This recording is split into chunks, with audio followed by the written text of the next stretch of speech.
Bismillahirrahmanirrahim. Assalamualaikum warahmatullahi wabarakatuh. Alhamdulillah, salatu wassalamu ala rasulillah wa ala alihi wa sahbihi wassalam. Sahabat kisah muslim, kali ini saya ingin menceritakan suatu kisah tentang Alqamah yang durhaka kepada ibundanya, di mana kisahnya pada saat ia sakit. Sesungguhnya Alqamah ini adalah seorang yang ahli puasa, zakat, salat. Ketika ia sakit dan menjelang sakaratul maut, dia meminta istrinya untuk mengabarkan bahwa keadaan dirinya seperti ini.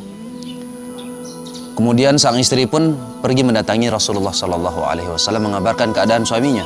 Kemudian Rasulullah SAW mengutus 3 sahabatnya. Salah satunya ialah Bilal bin Rabbah. Kemudian Rasulullah SAW meminta sahabatnya ini untuk mentalkinkan dia. Ketika sampai ia di Alqamah, yang terjadi ialah lisannya sulit mengatakan syahadat, sulit mengatakan la ilaha illallah. Kemudian ia melaporkan hal ini kepada Rasulullah SAW. Kemudian Rasulullah SAW bertanya kepada sahabat-sahabatnya, apakah ia mempunyai orang tua yang masih hidup? Ya, dia mempunyai ibu yang tua renta. Kemudian Rasulullah SAW meminta Bilal bin Rabbah untuk mendatangi ibu dan menyampaikan salam Rasulullah SAW bahwasanya sang ibu diminta ke Rasulullah SAW. Jika ia tidak mampu, maka Rasulullah SAW yang mendatangi orang tua dari Alqamah. Kemudian sang ibu pun menjawabnya, sesungguhnya sayalah yang lebih berhak mendatangi Rasulullah SAW. Kemudian sang ibunda Alqamah mendatangi Rasulullah SAW. Kemudian Rasulullah SAW bertanya kepada sang ibunda, wahai ibu Alqamah, jawablah pertanyaanku dengan jujur. Sesungguhnya jika engkau berbohong, maka wahyu akan turun kepadaku. Apa yang terjadi dengan anakmu? Ya Rasulullah, dia ahli puasa, ia ahli zakat, ia ahli salat. Wahai ibunda nya Alqamah, tahukah engkau dia sedang sakit, namun ia tidak bisa mengucapkan syahadat.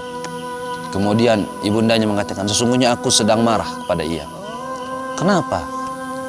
Sesungguhnya Alqamah itu lebih mendahulukan istrinya daripada saya, dan dia durhaka kepadaku. Kalau begitu, Bilal, kumpulkan kayu bakar yang banyak. Kenapa ya Rasulullah, kata ibunda Alqamah, aku akan membakarnya di hadapanmu. Ibunda menjawab, aku tidak akan tahan membakarnya. Sesungguhnya, kata Rasulullah SAW, azab Allah itu lebih pedih. Jika engkau ingin dia mampu untuk bersyahadat, sesungguhnya zakatnya, salatnya, puasanya tidak akan memberikan manfaat selagi engkau marah kepadanya. Maka dari itu, maafkanlah anakmu. Kemudian sang ibunda mengatakan, ya Rasulullah, sesungguhnya Allah menjadi saksi dan kaum muslimin yang ada di sini, aku memaafkan dia. Bilal, coba berangkat ke rumahnya Alqamah, talkinkan dia, lihat apakah lisannya sudah bisa bergerak atau tidak. Karena bisa jadi ibu ini berbohong karena dia malu mungkin terhadapku, mungkin dia malu terhadap kaum muslimin yang ada di sini. Kemudian Bilal pun berangkat ke rumahnya, dan Bilal mendengar ia bersyahadat. Dan alhamdulillah Alqamah pun meninggal dengan syahadat. Dari pelajaran ini semoga ada manfaatnya. Itu saja sebagai referensi dari kisah ini, nanti kami akan memberikan di deskripsi. Itu saja untuk kisah kali ini, semoga bermanfaat. Hada huwa, assalamualaikum warahmatullahi wabarakatuh.